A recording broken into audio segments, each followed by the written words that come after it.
Реабілітація липи Богдана Хмельницького. Фірма ЗЕК Романа Горського. Живосіце польська. Дуже дивно, це мене взагалі вражає, що поляки доглядають за липою Богдана Хмельницького. Хоча в польській історії Богдан Хмельницький – це один з найбільших катів. До речі, ім'ям головного полковника, котрий брав у Львів Максима Кривоноса, поляки лякали дітей. Це багато століть казали, о, там будь чемний, бо Кривонос до тебе прийде вночі. Тому мене прям вражає, що поляки доглядають за цією липою. Восени 48-го року тут, саме чітко тут, проходив Богдан Хмельницький. Почав він взагалі своє повстання весною 48-го року, так як ми почали зараз свою експедицію, весною травня. До війська Богдана Хмельницького долучалася незліченна кількість селян, котрі по шляху звідти від Запорожжя, з цих степів, сюди до Галичини приєднувалися, як я вже говорив, їх врешті-решт збиралося 100 тисяч. Основою війська були, звичайно, запорізькі козаки. Попри всю міфологему, попри всі образи, в яких ми звикли бачити козаків на конях, насправді козаки мали вкрай мало коней. Богдан Хмельницький був дуже харизматична, розумна людина, і він розумів, що проти поляків воювати пішо майже неможливо, коли поляки мають гусарів, коли кого завгодно. Йому потрібно було шукати союзників. Він знайшов цих союзників, як ми пам'ятаємо, з шкільної програми, серед кримських татар. Адже татари всі були кінними, а обози вони свої везли на вірблюдах і ослюках, як вже розповідав. Тому він тоді домовився з кримським ханом про те, що один з головних воєводів татарських, Тугай-бей, з 30-тисячним кінним військом татар приєднається з ним до цього походу. Платою, котру татари брали за допомогу Богдану Хмельницькому, був ясир. Ясир, котрий вони гнали звідси до Криму. Було спустошення і руйнування українських сіл. Як насправді було, там ми сьогодні не можемо розібрати, що в нашій владі робиться. Що ми можемо говорити там 350 років тому назад, що було. Але версії ми розповідаємо, які різні історики виносять ось тут біля цієї липи, до котрої 100% торкався саме Богдан, і його війська, і Тугай-бей, і Максим Кривоніс, і Лян-Скоронський, і Потоцький, і багато інших.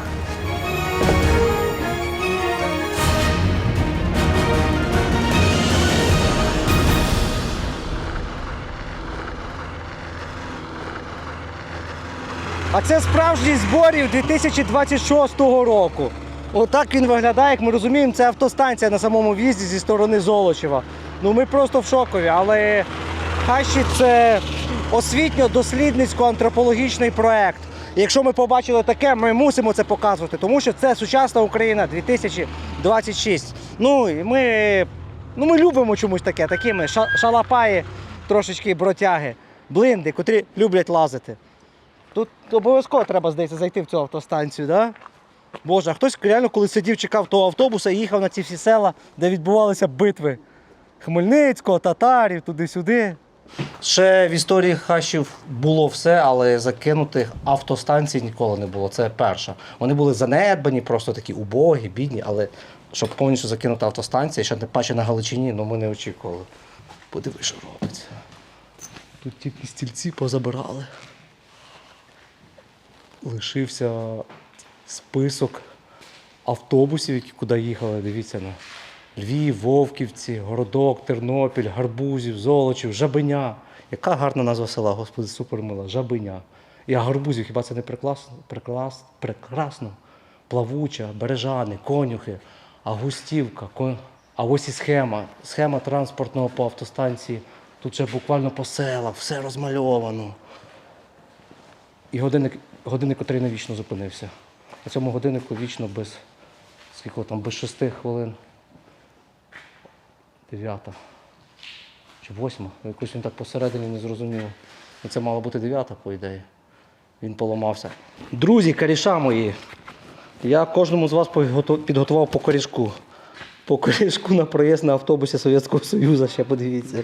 Реально, корішок місячного білета на проїзд в автобусі. Це тобі? А це тобі корішок. Тримай. Хлопці, стоїмо, не дивимося. Гроші куди їдемо? До Зборова, Вовківці, Львів. Талони видаємо. Так, тут це. Куди вам? Квиточок. Дивіться, навіть квиточки є. Так, дякую дуже. Увага, шановні пасажири! Автобус з полученням Зборів Запоріжжя відправляється від першої платформи. Повторюємо, автобус зборів Запоріжжя відправляється від першої платформи. Квитки можна придбати на YouTube-каналі Хащі. Усій дохід від квитків надходитиме на покупку пікапів для бійців Запорізького напрямку. Дякуємо за увагу. Всім гарних переглядів та гарної дороги.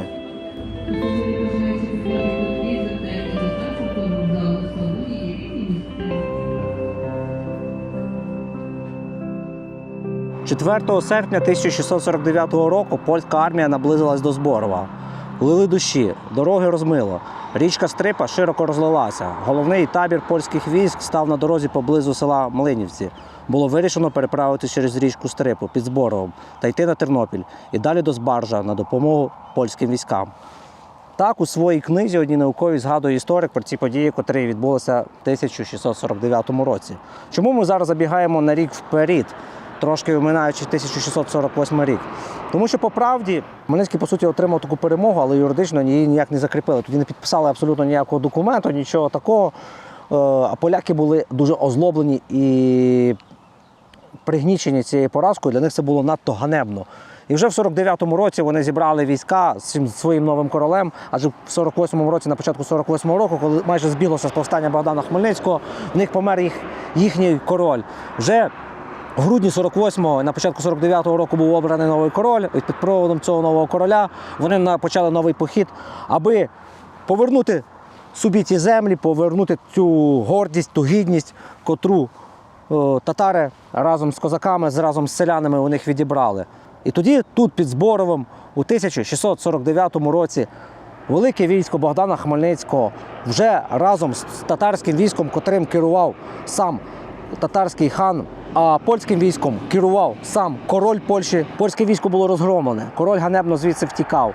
І зараз цю промову я вимовляю, сидячи, дивлячись на місто Зборів Тернопільщини, на височезному козацькому кургані, котрий насипаний тут обабіч траси, котра йде з Тернополя до Львова. А поряд є стела, що саме символічно, це стела трьома мовами – польською, татарською та українською. Ця стела дякує нашим предкам за те, що вони нас навчили жити. Начебто навчили жити. З однієї сторони, так захотілося сказати, на жаль, що немає там надпису російською мовою. Тому що з росіянами, чи вірніше росіяни, досі не навчилися жити з іншими своїми сусідами в мирі.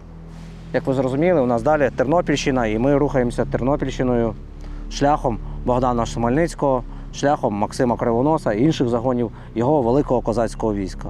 Неймовірно цікаво.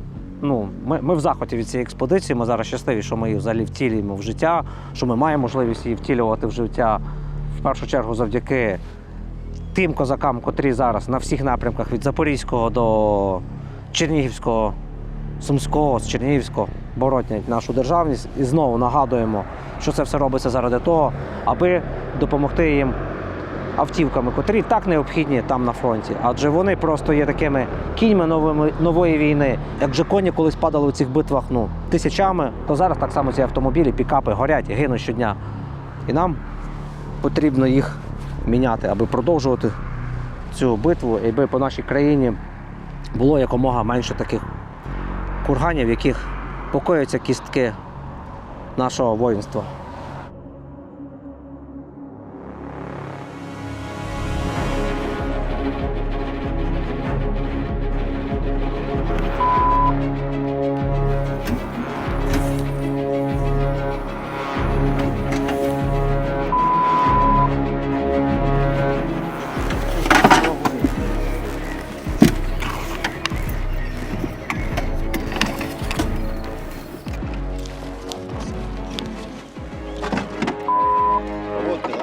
Ще горить? Та ні, не стало. Ну я там висунув, так, це склопідйомник.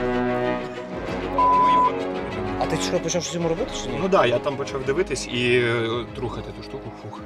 А що почало горіти? Це плурводка просто. Сотка. Почекайте, вибачайте, запікано все.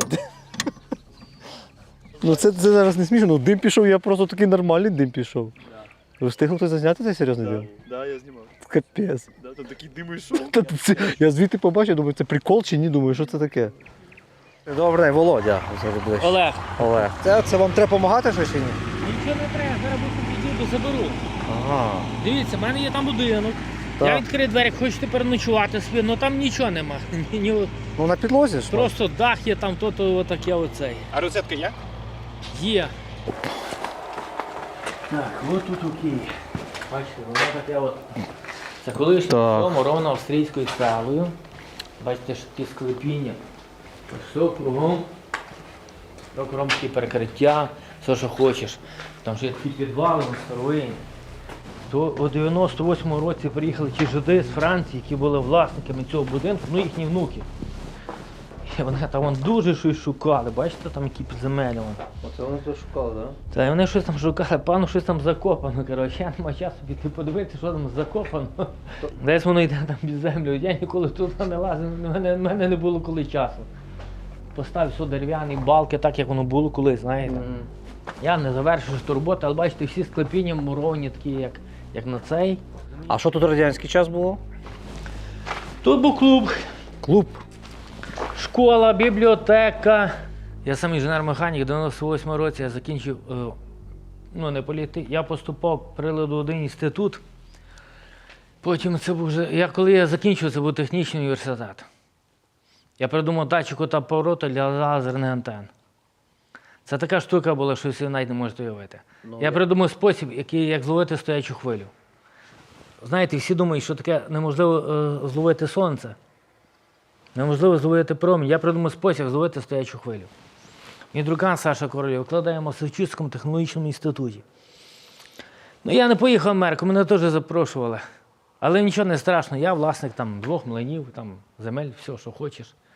І все, що хочеш. Ну, вам подобається? А? Вам подобається головне? Ну, як мені подобається. У мене загинуло 6 хлопців в родині. О, Самому молодшому 21 рік. Самому старшому 32 роки Тарас. З 14 року, відколи почалася війна, ми цим млином, млин, Кропорушка, я маю 2 млини, знаєте, все.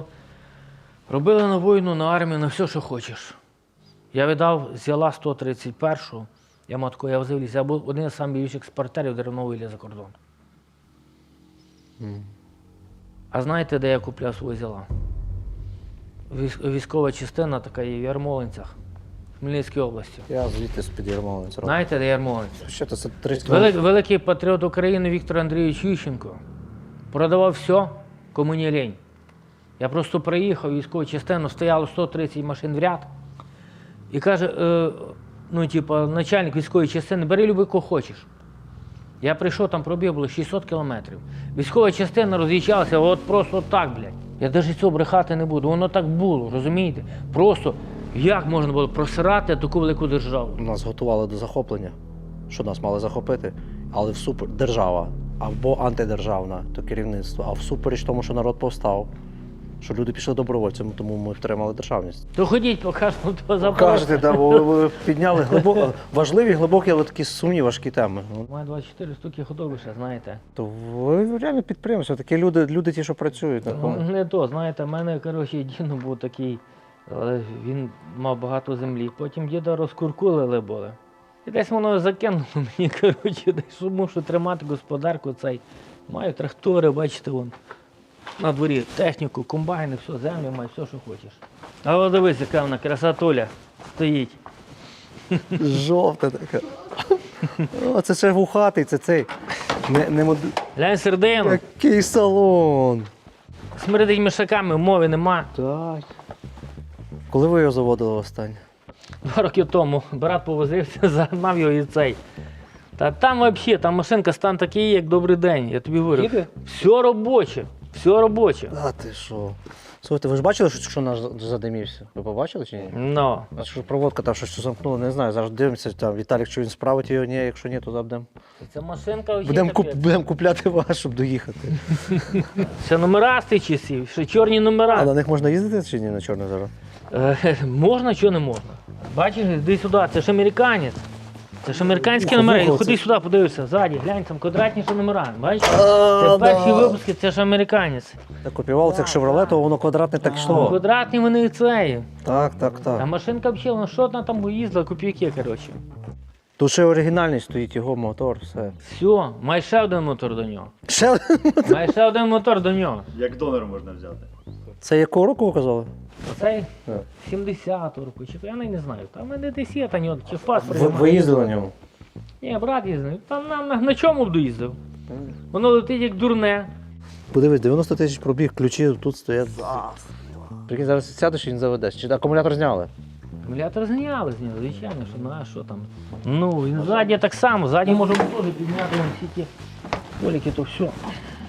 А то ж та тут немає дверей. А чекайте, я забув. Забув. Забув дверей. Видно, що давно не їздили на ньому. Ти що? Їздили раз? Ні. Та ж кажу, брат їздив, знаєте. А ще радіо яке, йо-моє. А от він, це він? Це ж Геська, бачиш? Там. А, ГЕС Запорізька, да. Десь багажник тут. Весь як чисто, все акуратненько. Поняв, тут ще печка є оця така, як оригінальна, яка отоплювала. Прикольна машинка капець. Та супер. Вона взагалі жива, вся робоча, Що, все. то що, вона вам треба? Що? Це ви на ньому їздили? Так. І Я я. мужика купив в селі тут. А то ви купили його? Так. Ж нормально він їде, виїжджає. Їхав я на ньому. 2 роки назад. Напевно, більше. А, та тут вже все пересохло, там карбюратори. Да? Ні, ну це треба чистити все. Його перекрашували? Ні, це рідний колір. А як називається? Табачний. Табачний. Табачний колір. А що з документами? Він на тому дядькові чи на дідові якомусь? Він документа, коротше, якусь мужика десь на Островському. Він ще В живий? Тернополі? Та він помер вже, напевно, в Тернополі. Так. Та ці документи А цей другий, що в нього купив, то теж помер. Але документи є навіть, 2 техпаспорти є на нього. Так, і ми його купляти не будемо. Коротше, ми знову б'ємо свої рекорди, чи то не рекорди, а унікальні місця, в яких нам доводилось ночувати. Цей раз це будинок управителя фільварку. І ще водночас тут стоїть дзеркало, якому вони сказали 200 років, і в яке не можна дивитись. Ну, виглядає воно дійсно страшно. Ми думали, що вночі звідти буде біла пані якась виходити, як то буває часто в маєтках. Але насправді спалося навіть дуже-дуже добре. А зараз ремонтуємо, вони нам допомагають ремонтувати Запорожець, в якому вчора закоротила проводка, тому що цей Запорожець, що ми купили, там кулібінський спосіб. Знаєте, колись їх називали кулібіни тоді, з радянських часів, чоловіків, дядьків, котрі любили власноруч вдома щось робити. І вони для чогось в цьому Запорожці, 968-му М, замість класичних таких рукопідйомників, придумали самі якісь такі дуже гаражні, дуже кустарні склопідйомники електричні. Там така кнопочка була, воно піднімається, але це все було в буквальному сенсі на таких соплях, що воно вчора в один момент нас вибухнуло, і з-під капота пішов білий такий дим, наче там димшашка якась шарахнула. Ну, ми вже вогнегасник почали витягати, думали, що халепа, але слава Богу, там Віталік видягнув цю штукенцію, і воно все потухло, але Віталік вночі поїхав по роботі свої волонтерські зараз до Києва. Ну, наступних 1,5 чи 2 доби ми без нього, без головного свого механіка цієї подорожі. А добре, що нам зараз дядьки допомагають тут в селі розібратися трохи з тими дротами. Чи вийде з того щось, чи не вийде. Не вийде, будемо весь час їхати з відкритим вікном. Капець, то такий колгосп, я взагалі. Та тут все рівно треба з часом переробляти. Воно так не буде. Тут, наприклад, йде червоний, переходить в зелений. Взагалі капець. Ну тут, блін, капець взагалі. Так нахімічено просто. А це що за блок?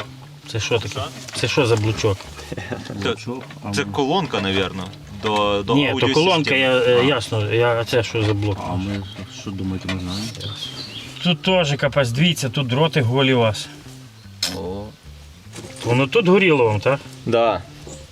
Ну він, напевно, і замкнув цей дріт, бачите, бо він плюс замкнув і плюсовий почав вам горіти. А оце тут воно замкнуло, так? Так, так. Так, акумулятор де? Справа від вас. Ті коробки. Під коробку. Пробачте, а забирають все барахло, бо ми ж тут і Starlink на нього вчепили.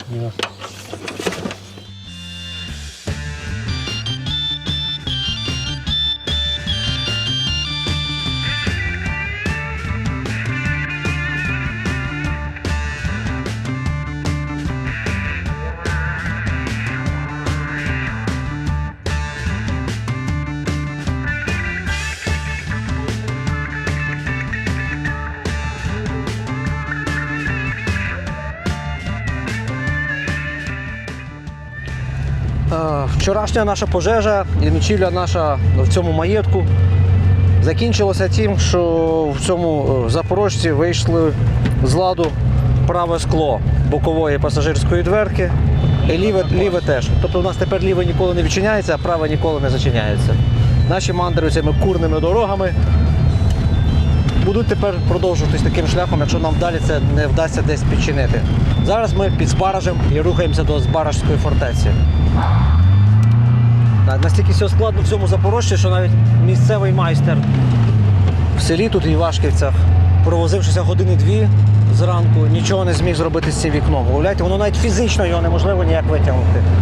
Я не механік і не технік, я толком не розумію як, але єдине, що я зрозумів, що нам потрібно зараз десь знайти болгарку, щоб вирізати кусок дверенки і щоб змогти це якось витягнути якимись підпорками, палками, мати можливість закривати це вікно в разі дощу. Зараз, слава Богу, погода прекрасна. Травень місяць 2026-го і ми мчимося. Краще погоди і не вигадаєш, щоб пекти. Ідеально, ідеально.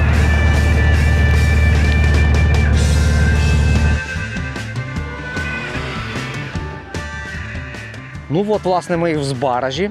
І тут нам трапляється вже прекрасний пам'ятник Богдана Хмельницького. Чому він тут поставлений?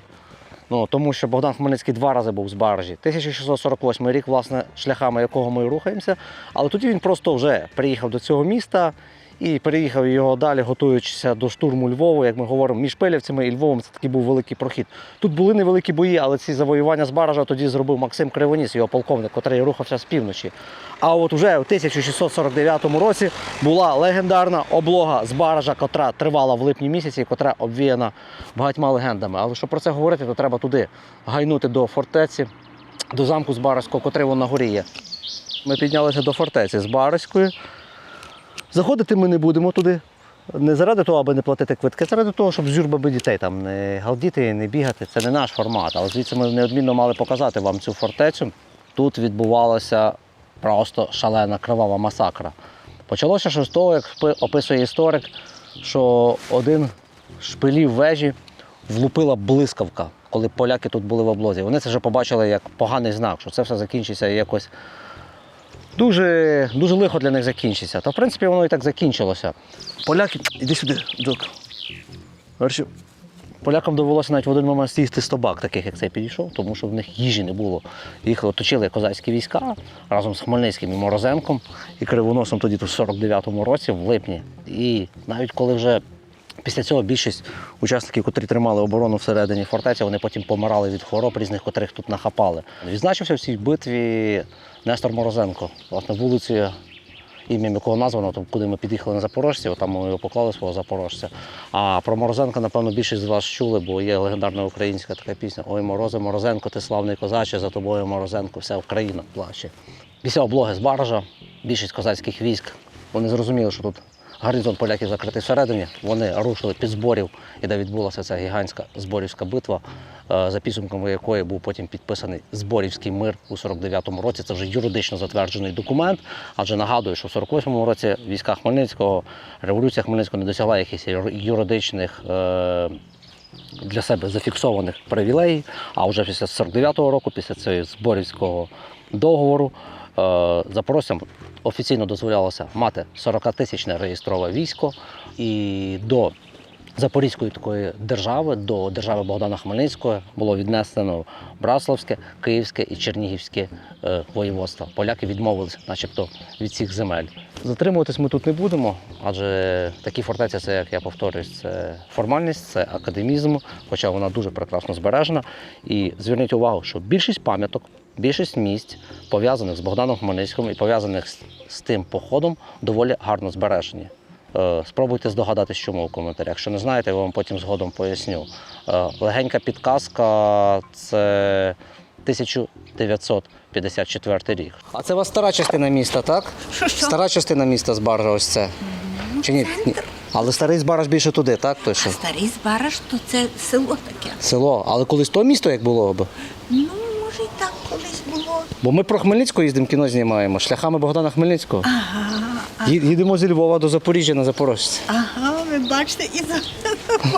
А ви мене не знімаєте. знаєте таку бабцю стареньку, нашу. Чого? Ви так гарно розповідаєте нам. Дайте спокій. А я читаю тепер «Дике поле». Дике поле читаєте? О, гарно. Там про Хмельницького, там багато про це все. А за облогу щось знаєте цікаве, як колись Хмельницький з Морозенком? Звичайно. А що таке, якщо коротко? Ну, то вам на тому замку би А розказав. нам цікаво від людей, ми були на замку. А, ви були на замку? От людська думка простих людей, що вони думають за ту облогу? Ну що думаємо? Та думаємо, що то так завжди велася та боротьба за ту нашу Україну і за то все. І дотепер ведеться. У мене син на війні з першого дня пішов добровольцем. Йому вже 59 років, але він казав, мамо, треба йти, треба боронити Україну і все. Так і тоді. За Хмельницького я дізнаюся дуже багато чогось нового. Про те, як там, що то його того сина було вішано на воротах від першої жінки. Та там дуже багато нового я дізнаюся, якого я навіть не знала, про що я раніше не знала зовсім. І це цікаво. Ну, а тут, ну що в нас була облога, воювали. Тут завжди, я знаю, я не маю нічого проти поляків. Поляки нам дуже тепер багато допомагають. Але були ті часи, коли дуже поляки знущались тут над українцями. Мама мені розказувала, що як ви приходили, така пасифікація була, налітав той загін якийсь, і каже, рвали подушки, пір'я випускали. Колись в бочках огірки були, туди муку могли висипати. Ну, і били людей страшно. Ні за що. Такі люди, вони нам нічого поганого не робили. І тому так воювали, це таке. Народ розгнівався, так? Народ розгнівався, так, бачите. І про то мало тепер говорять, що поляки знущалися над українцями. Тепер більше там всі ті розкопки, що то українці там вбивали поляків. А то одні вбивали інших. Іноді вже ті українці не витримували тих знущань. Їх вважали за звичайних хлопів, таких простих, з ними ніхто не рахувався, як бидло та й все. Правду кажете, то ви такі слова вірні говорите, що мені нема що й додати. Ага, ой, ну то нічого. Дай Боже вам здоров'я, щоб все ви робите хорошу справу, бо це треба робити і під час війни, бо наша історія, то є наша історія. Ото воює тепер і мій син за Україну і за історію нашу, за правдиву історію, щоб там. А ким ви працювали? Хто ви за професією? Я вчитель, причому вчитель фізики. Попри фізику, історію потрібно знати завжди, так? Завжди мене батько дуже позначительний. Оце, що син так пішов добровольцем, це мого його дідуся заслуга, бо він весь час говорив про те, що то нам треба берегти якусь ту Україну. Тяжко це дуже, але не треба ні з чим рахуватися, треба боротися за неї. Та й отак виходить. Скажіть ще, будь ласка, як ваше ім'я, і ми подякуємо і будемо рухатись. Там не треба. Мене звати Ольга. Подякували вам. Україна буде. Я вірю в те. Промови не можу. Вона є і буде. Вона є і буде.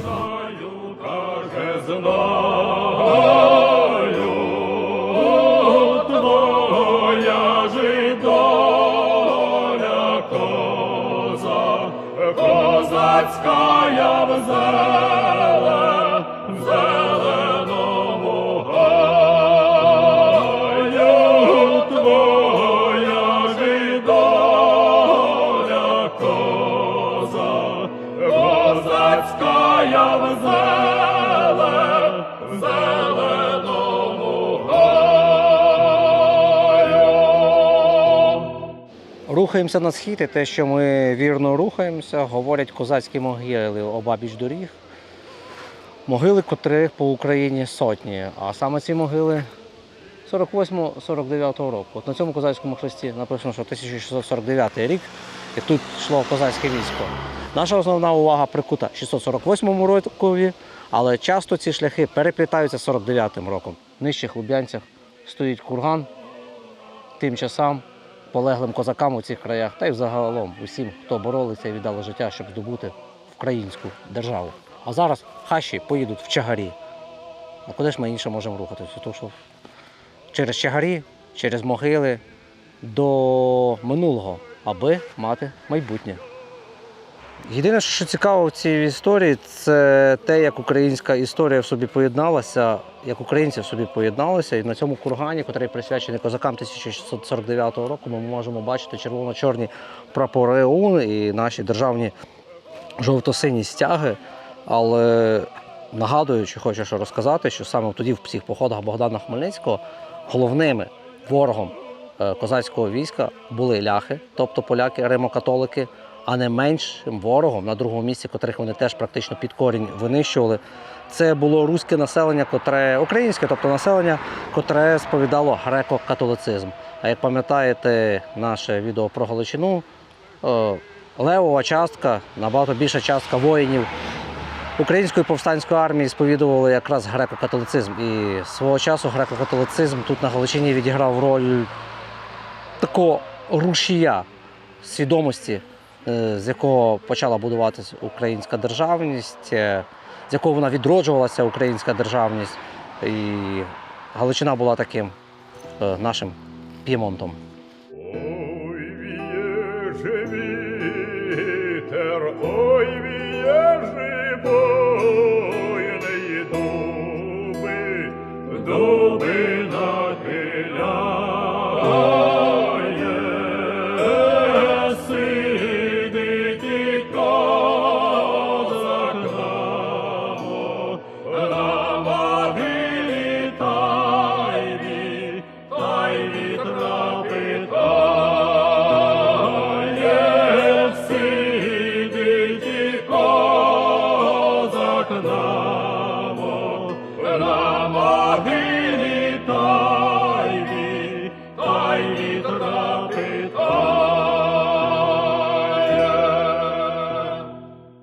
5 година вечора.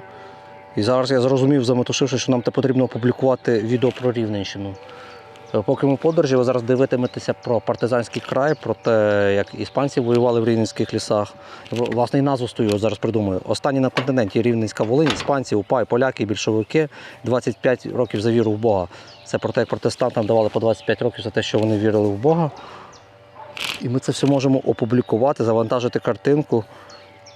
І повністю це все зробити, правда, хоч я спішу, але на дяку Богу, у нас ультрапотужний швидкісний інтернет, котрий ловить через Starlink, спутники на ходу. І навіть машина вже ламалася за ці 3 дні 2 рази, вона вже горіла, тріщала, з неї тік бензин, і там стартер не працював. А інтернет у нас весь час працює бездоганно, це все завдяки технології Adaptis Mini-Kit, котрий зв'язується з супутником та працює в самих глухих хащах, в самих глухих чигирях України. І ви маєте надійне інтернет-з'єднання за будь-якої погоди, за будь-яких умов, за будь-яких обставин. І встановити це обладнання можна буквально за 5-10 хвилин, навіть не фахівцю. Все, я в роботі, хлопці, допрацьовуємо бігом, не відволікайте мене. І наша експедиція, і наша робота несеться. Все задля того, аби ми знали історію. Що це у нас таке?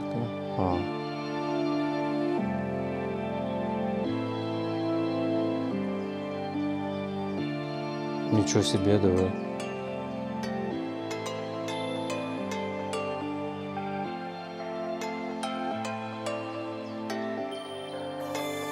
Ну, доволі, реально доволі пристойна ця, да? Я навіть не очікував. 221 мегабіт завантаження. Вивантаження десь під 40 зараз дотягне. Ну, він дійсно літає. Просто те, що в нас немає прикурювача, нам доводиться завжди заряджати щось, це... Але я думаю, якщо ви користуватиметесь Адаптісом, ви точно не на Запорожці користуватиметесь. Це ми такі відчайдухи. І нам доводиться його заживлювати туди через Powerbank. А так, ну, ми самі щойно придумали цей спідтест зробити, я очікував меншу швидкість, просто мав розвал.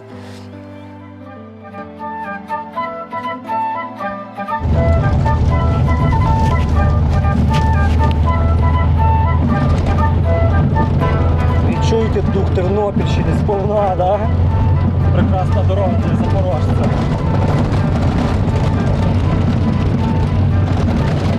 Саме головне, що адептість тримається на будь-якій дорозі. Як би не товкло. Швидкість.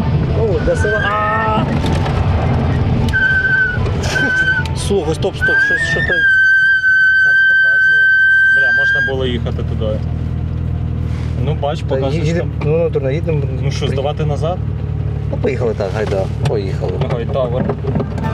Гайтавер. Головне, це щось.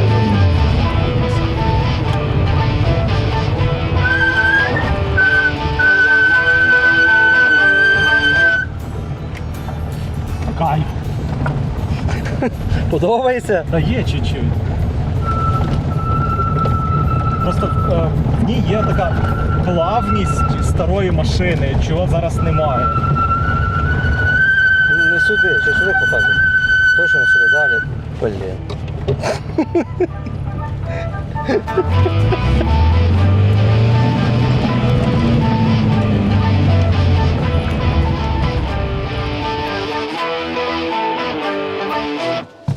Якщо цей запорожець доїде до кінця поїздки, це вже буде дуже добре. Ми мусимо доїхати. Це не він. Це не... Хорошо, значить у нас відпало ще щось.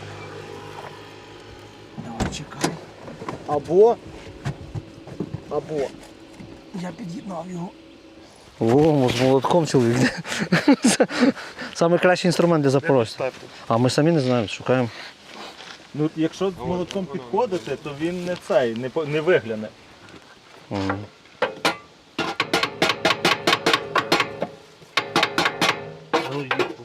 Попробуй, я Це потрібно. буде епічно. Якщо заведеться, так? Мусить.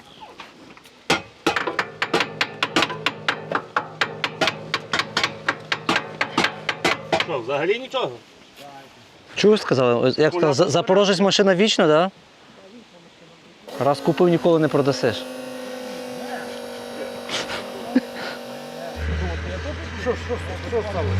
Добрий день. Не заводиться, нічого навіть на стартер не дає. Стоку немає, буде треба. Ні, ток є, наче прибори світяться. Щось там або. А на стартері ви дивилися там на моторі? Та щось погупали по ньому, але він під низом. Тут жигульовський мотор стоїть. А, ви ж Горівський мотор поставили. Да. Ну, ми написали, ми купили його такий. Десь котра фішка або на стартері і не дає тільки на стартері. Перемкни на стартері, якщо вигон було. Отвертку треба. Отвертку і перемкнути на стартері до нас лапи. А ти кажеш, що через він зараз бачиш, чи я прав чи ні. Це ж Горівський мотор.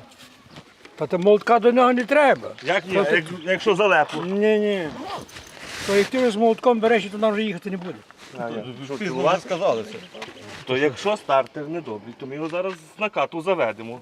А попробуйте, що у нас на кату заведеться. Чекайте, давайте. Шофера нема. Щось є, да. Легенько. Давай третю легеньку передачу, легеньку. Яку другу? Третю.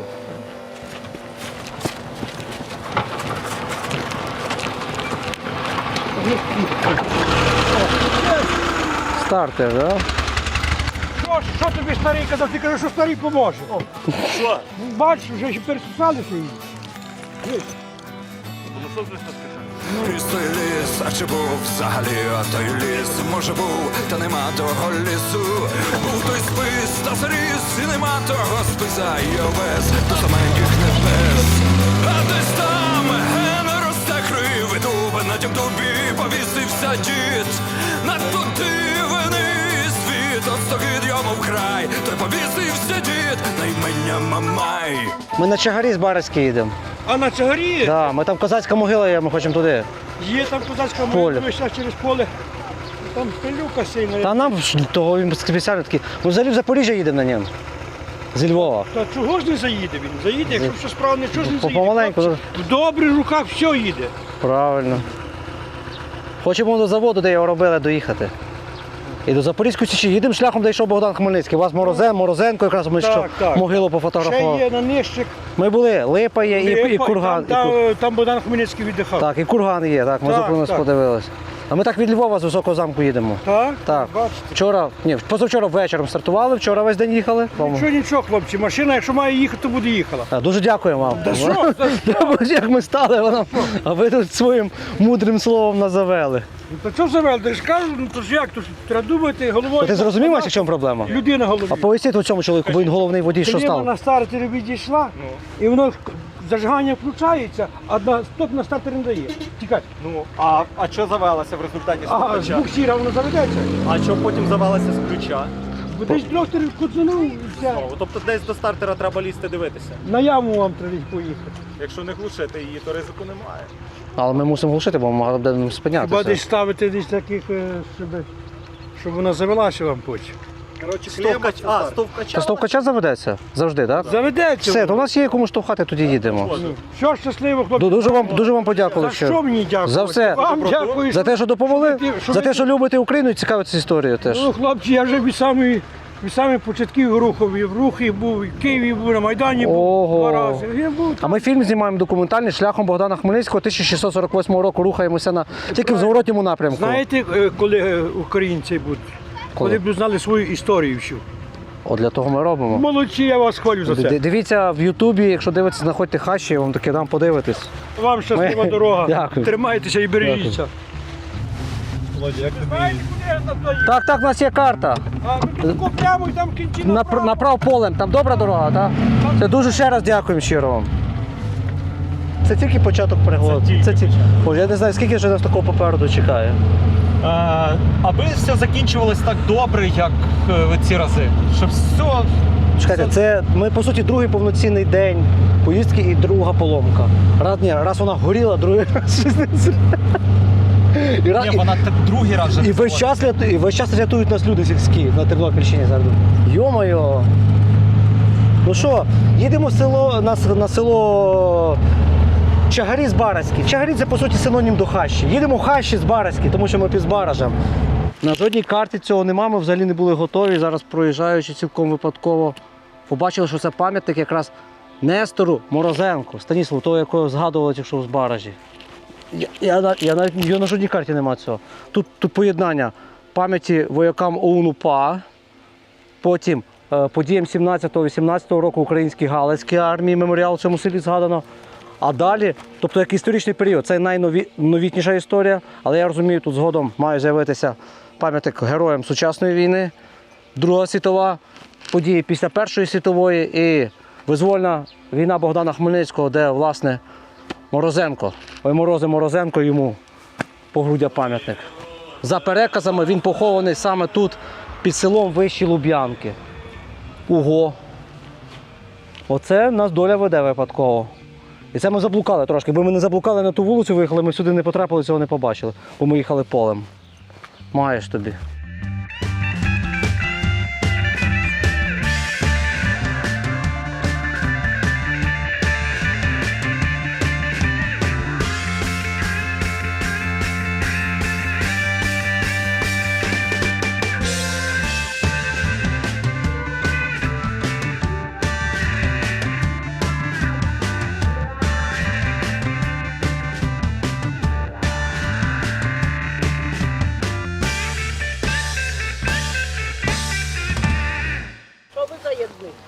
Ми, журналісти-мандрівники, їдемо зі Львова до Запоріжжя шляхом Богдана Хмельницького на Запорожці. А у вас тут козацька могила, де козаки поховані під селом. Ми щойно були. А потім побачили, що на карті є стара школа якась занедбана. І під'їхали до неї подивитися. Але бачимо, що там табличка «Клуб» написаний. Там був колись клуб, тепер теж закритий. Вже і клуб, і школа, і все було. Все закрито, так. І Чагарі. А в нас такий проєкт документальний, який називається «Хащі». А ваше село називається як? Чагарі. Ті самі Хащі виходять. То для нас це дуже символічно сюди заїхати було. Ми дуже раді таке село натрапити. Що є? Розкажіть, що за село? Чому так Чагарі називаються? От упел, що був чагарник, то все було то. А потім почали людей пересилати з Польщі сюди во время війни. Знаєте, як війна була? Ага. З Польщі почали сюди, тих туди, тих сюди, та і так люди. А ви не звідси самі? Я сама не. А ви звідки? Чим по-русски говорите трошки? Я є з Росії. З Росії? Я вже 50 років тут. А що, вийшли заміж сюди? Так. За українця якось, так? Ого. А чоловік ще живий ваш є? Ні, дід уже мені помер. Помер. Два роки тому. То це він знав за село більше то. То він більше знав, бо він був той. Але бачите, ви з Росії знаєте і чагарі, і хащі знаєте такі слова. А чого не знаю? Я тут 51-й рік уже живу. То Ну, таке. файно, файно. А сотка є? Буде 100 людей? Та певно, що хто. Ну, всіх, якби зібратися, всіх чагарів, то може і є. Але дітей, бачите, внуків ваших так багато. То є мої внуки. А, сьогодні ж вихідні, ми забули. Це, напевно, всі на вихідні десь з міста приїхали, так? Так.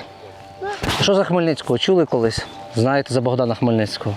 Ну, то він тут проходив, якби шляхом. По цьому шляху, так? Так. Шляхом. Туди під Волочиська, туди. То там можна і шляхом їхати на Підволочиськ. А так і ми хочемо десь туди їхати, так. Подивимося на клуб ваш, бачимо відкритий, можна зайти, подивитися, так? Школа відкрита, а клуб закритий. А ваші діти тут вчились?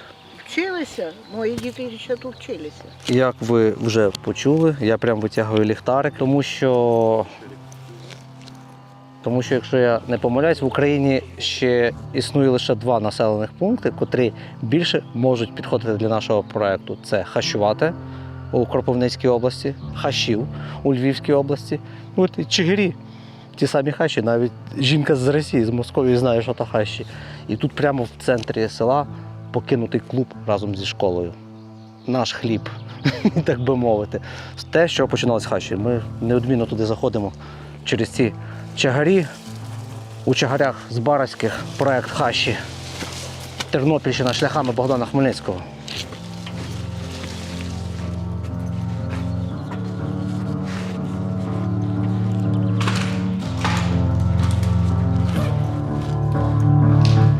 Заходьте сюди. Просто ногами по освіті, ногами по праці десятки, а то й сотень тисяч людей, ногами по праці, по надбанню того, що століттями і тисячоліттями напрацьовувалося людьми. Та ти що? От ми це заберемо, друзі. Ми це забираємо, розігруємо. Дивіться, що ми знаходимо. Щойно в попередньому селі, де нас штовхали мужики, ми поламались, ми знайшли пам'ятник Морозенку. І одна з перших книг, яких я бачу, тут валяється, це Морозенко. І ось він скачить на коні. Давайте відкриємо, з чого вона починається. Анатолій Малевич, Морозенко. Його ім'я оповіяне легендами і переказами, звеличене в народними переказах і прислів'ях, відображено в багатьох творах художньої літератури. До речі, наперед забігаємо, це корсунський полковник. Ми далі прямуємо в сторону Корсуня, і наша експедиція пролягатиме через це місце, адже там відбувалися значущі події того часу. Цю книжку ми забираємо 100%. Зараз подивимося, можливо, тут ще якийсь екземпляр. Наголошую, нагадую, що ми вкрай рідко щось беремо. Це за всю історію 15-літню моїх мандрів от хащами, чигирями України. Це, якщо я не помиляюсь, 3-й чи 4-й екземпляр, який я забираю з таких заброшок, з покинутих будинків, з покинутих хат, покинутих шкіл. Ну, але це дуже сильно, це дуже символічно. Михайло Джура Козацький. Подивіться, скільки тут козацької літератури, то насправді. Красива дуже обкладинка, так? Да? Та ти що, скільки книг. Ще й класний журнал є. 1 класу. Чагарів з Барської школи, подивіться. Який це рік? 99-2000 рік. О, я якраз теж тоді вчився в школі. Цядик Ольга, Приймака Володимира, Поріч Наталії. Може, ви нас дивитесь, друзі? Відгукніться і знайте, що ваші рукописи тут валяються. Приїдьте в свою рідну школу. Пам'ятайте її, як альма-матер, котра випустила вас у цей світ. Порій Наталія, Плахотюк Андрій. Тернопільщина. Збаразький район, в якому діяв Морозенко. Разом з Богданом Хмельницьким. Я думаю, тут мільярд відсотків є книжка про Богдана Хмельницького. Давайте тільки знайдемо її. Тарас Шевченко. Бути чесним, по правді, чуємо лише схвальні відгуки про Богдана Хмельницького, але те, до чого призвела його війна, одним з наслідків було в такий період в історії України, який називався Руїна, коли тісно Україну, так як ось цю карту, ось тут у Чагарях з Барських пошматували на шматки. Україна була згодом поділена, розшматована між різними імперіями і почали саме страшне внутрішні міжусобиці. Гетьмани, козаки, полководці, шляхта, селяни, всі воювали між собою, кожен мав свою правду, кожен мав своє бачення розвитку подальших подій. Нам бракувало єдності, нам в той час бракувало освіти. Тут кращого моменту нічого не може бути, ніж сказати про те, що ми завжди маємо вчитися на своїх помилках, на помилках минулого, на помилках сьогодення, щоб мати краще майбутнє. І в сьогоднішніх важких реаліях, коли відбувається повномасштабна війна, класичне навчання може бути часто недоступним. Тому ви можете обирати альтернативну освіту, котра через сучасні технології, котрі ми теж застосовуємо в своїй поїздці, може використовуватися повсюди, навіть у таких чагарях збаразьких, навіть у найрізноманітніших хащах. Ви вибираєте офлайн або онлайн форму навчання, і на платформі Book.ua ви можете проходити всі шкільні предмети, залишки котрих валяються під клаптями паперу по підлозі цієї занедбаної школи. І ваша свідомість, ваша ментальність, так як ось ці пазлики, буде потрошки складатися у цілісну картину розуміння цього світу, у цілісну картину вміння жити в цьому світі і вміння організовувати наше суспільство. А суспільство – то є держава. Я буду про це повторювати сотні разів. Тому ще десятки разів ми будемо згадувати, ми будемо наполегливо рекомендувати і популяризувати наших партнерів онлайн-школу Book.ua, де працюють найкращі фахівці, котрі пройшли величезну систему відбору. І за промокодом ХАЩі ви можете отримати знижку на ці шкільні предмети. І завжди на всі інші будь-які предмети ви бонусом отримуєте вивчення англійської мови у Book.ua. А там є предмети, я нагадую всі. Скільки клаптиків паперу у цій кімнаті, стільки предметів у Book.ua. Переходьте за посиланням в описі під відео, переходьте за QR-кодом і навчайтесь та складайте пазли нашої історії, пазли нашого життя у цілісну картину. Як я перед цим сказав, ми мало що забираємо, це, здається, 4-й екземпляр історії хащів, але їх тут, виявляється, 2 буде з чагарів, і це символічно. Це про Морозенка, котрий похований в сусідньому селі. І ми тут знаходимо кобзар Тараса Григоровича Шевченка, видання 1949 року. Мало хто так багато писав про Богдана Хмельницького, як Шевченко. І писав доволі критично. Протягом подорожі я вам зачитуватиму деякі шматки творів Великого Кобзаря про Богдана Хмельницького і про те, що він нерозумний син. А зараз ми звідси полями будемо рушати в сторону Збруча, або з Тернопільщини вирватися на область, котра названа в честь Богдана Хмельницького. А тут, біля занедбаного клубу і біля занедбаної школи, на згадку про себе залишимо стікер. Про те, що хащі були у чагарях збаразьких.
В дану хвилину і вже протягом наступних попередніх 10 хвилин ми мчимося таким польовим накатаним красивим шляхом, котрий аграрії зараз вкатали. Але саме цікавість того, що цей шлях абсолютно збігається з тим, котрий був тут 350-400 років тому назад. Це от такий Волочиський тракт, котрий з Баража туди до Волочиська, до Підволочиська йшов. Нову трасу побудували в кількох десятках кілометрів збоку, зараз вона там іде автострада. А цією лише користуються аграрії, і зараз ми на зіпері нею мчимося. Ми мчимося до Збруча. Ми мчимося, як я вже повторився, до області, нашої рідної області, котра названа на честь гетьмана Богдана, до символічної річки, котра свого часу дуже як шрам розрізала Україну на кілька частин. вчимося, тому що туди наша дорога туди пролягає. І саме головне, подивіться на наші руки і на нас. Ми вже настільки брудні від цієї куряви, від цього всього. Ми хочемо скупатися і помитися в легендарному Збручі. Покажи назад тут вікно, яке воно, щоб зрозуміло, яка пилюка. Це отака пилюка всюди в нас.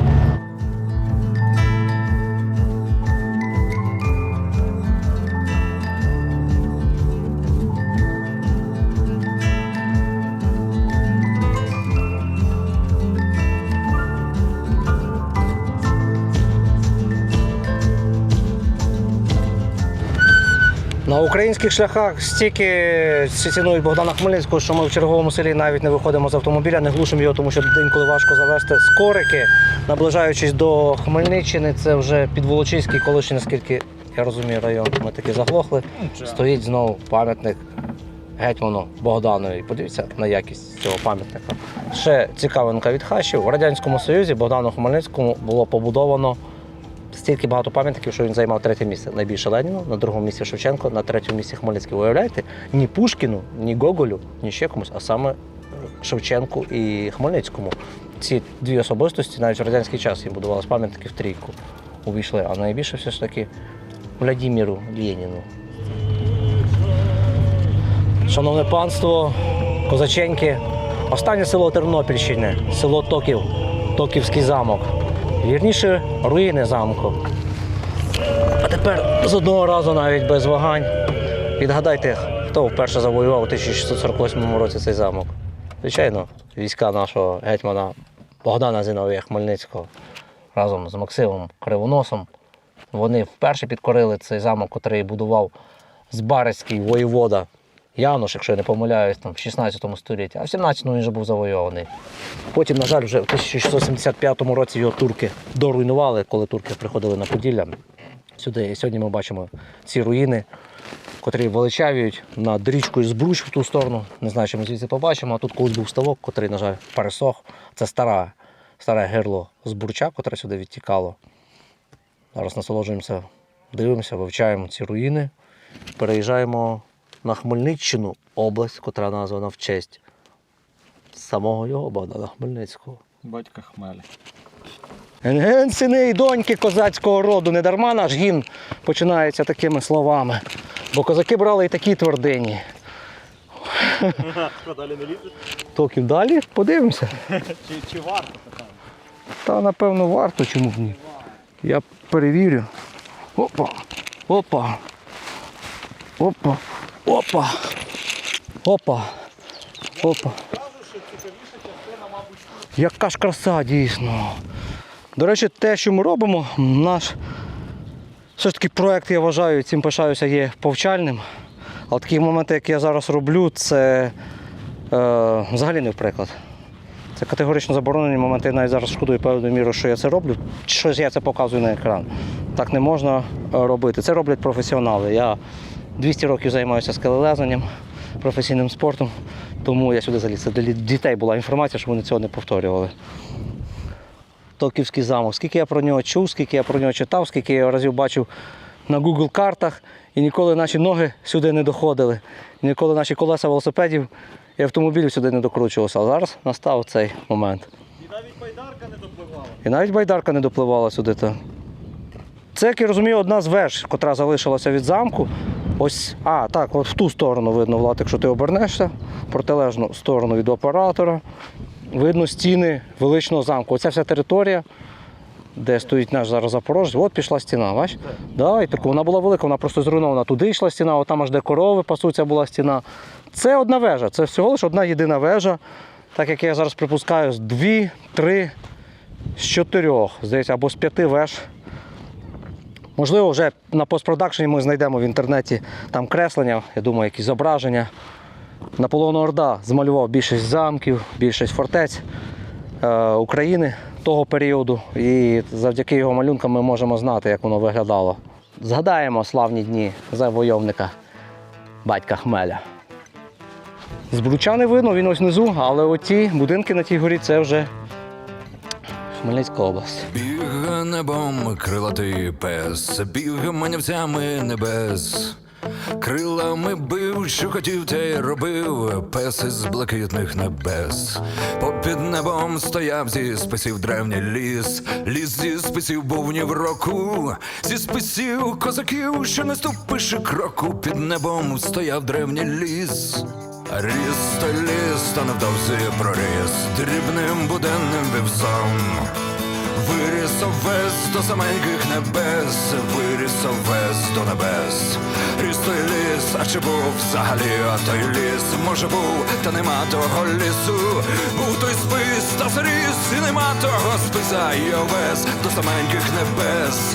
А десь там ген росте кривий дуб, на тім дубі повісився дід. Надто дивний світ, от стогид йому вкрай, той повісився дід на імення Мамай.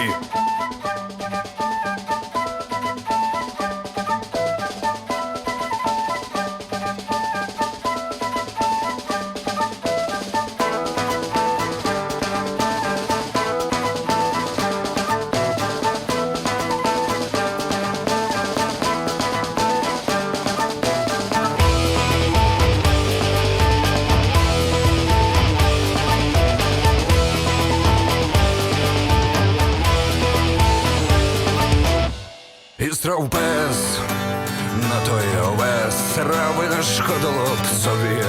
Нехай шкоди не буде тому вівсові, на який насрав той пес. А десь там ген росте кривий дуб, на тім дубі повісився дід.